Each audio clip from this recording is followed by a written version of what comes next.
Pollution ఉండొచ్చు, తర్వాత controlled blasting ఉంటుంది, కంట్రోల్ బ్లాస్టింగ్ వల్ల సౌండ్ పొల్యూషన్ ఉండొచ్చు. ఇట్లా రకరకాల ఎన్విరాన్మెంట్కి సంబంధించి డిస్టర్బెన్సెస్ ఉంటాయి. కాబట్టి వాటిని వాళ్ళు జాగ్రత్తగా కంట్రోల్ చేసుకుంటూ వాటిని అంటే మినిమైజ్ చేయొచ్చు. చాలా వరకు కూడా వాళ్ళ పద్ధతుల్లో చాలా వరకు మినిమైజ్ చేయొచ్చు. అంటే పొల్యూషన్ తక్కువగా వితిన్ లిమిట్స్లో మనం చాలా మేనేజ్ చేయొచ్చు. అదేవిధంగా వాళ్ళ వల్ల కానీ అయితే ఈ మైనింగ్ వల్ల కానీ ఇంకా ఏమైనా పర్యావరణానికి సంబంధించి మీకు ఏమైనా ఇబ్బందులు తలెత్తుతాయని కానీ లేకపోతే తలెత్తినవి కానీ ఏమైనా ఉంటే కనుక మళ్ళీ ఇంకా మీరు మా దృష్టికి ఇక్కడ సభ దృష్టికి తీసుకురావచ్చు.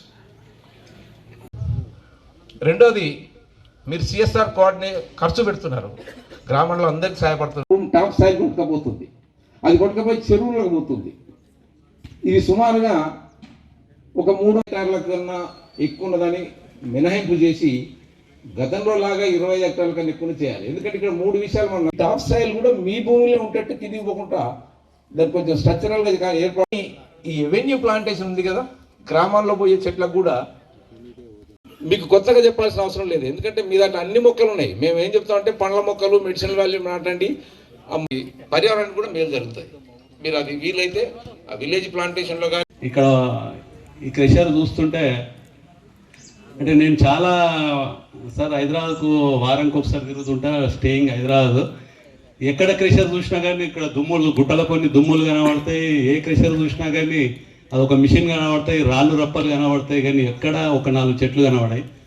ప్రత్యేకంగా ఇక్కడ మాత్రం అసలు మిషన్లు కనబడే, చెట్లే కనబడతాయి. ఇది ఇక్కడ ముఖ్యంగా దీని ప్రత్యేకత అయింది.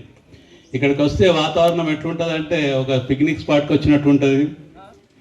మంచి భోజనము, మంచి వాతావరణము. ఇట్లాంటి క్రెషర్లని మీరు ఎంకరేజ్ చేయాలా. వేరే క్రెషర్లకు కూడా వాళ్ళకి చెప్పండి సార్, ఇప్పుడు ప్రజాప్రతినిధులకు ఎట్లా ట్రైనింగ్ ఇస్తారో ఏదన్నా కొత్తగా ఎన్నికైనటువంటి ప్రజాప్రతినిధులకు మీరు కూడా క్రెషర్ యజమానులకు ఒకసారి తిరిగి రమ్మనండి. రాష్ట్రంలో ఇట్లాంటి క్రెషర్లు ఉండకపోవచ్చు, బహుశా తక్కువ ఉన్నా కానీ ఏడప్పటి ఉన్నదో కానీ ఇట్లాంటి క్రెషర్ మాత్రం బహుశా ఎక్కడ ఉండకపోవచ్చు. నేను సిటీలో 4 దిక్కులో చూస్తా, 4 ఎక్కడ అటు కీసర సైడ్ పోయినా, జగద్గిరి రూట్ సైడ్ పోయినా, తూఫ్రాల్లో చూసినా, అటు నల్గొండ రూట్ చూసినా, ఎక్కడ చూసినా కానీ ఇట్లాంటి క్రెషర్లు కనబడాయి. అన్ని రాళ్ళు దుమ్ముతోనే ఇట్లా కనబడతాయి, దుమ్ములల్లో ఆ బండ్లు కూడా కనబడాయి. ఇక్కడ మాత్రం దీని ప్రత్యేకత ఇట్లాంటి క్రెషర్ ఉండడం మా బినోలకు ఒక అదృష్టంగానే భావిస్తున్నాం. ఎందుకంటే ప్రభుత్వం చేసిన దానికన్నా ఎక్కువ వీళ్ళ సర్వీసే ఎక్కువ ఉన్నా సార్. మాకు ఏది అడిగినా కానీ ఒక రోడ్డు కానీ, ఒక బడి కానీ, ఒక 5-6 సంవత్సరాల నుంచి టీచర్లకు శాలరీలు ఇవ్వడం కానీ, వ్యాపారస్తులు జనరల్గా ఎవరన్నా కానీ సంపాదించుకోవడమే చూస్తారు కానీ ఖర్చు పెట్టడం చాలా తక్కువ చూస్తారు.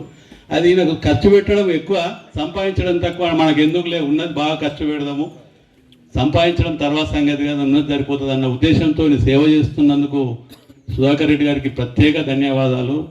ఎందుకంటే ఇట్లాంటి మాకు అదృష్టం బినోలకు ఒక కల్పవృక్షం లాగా.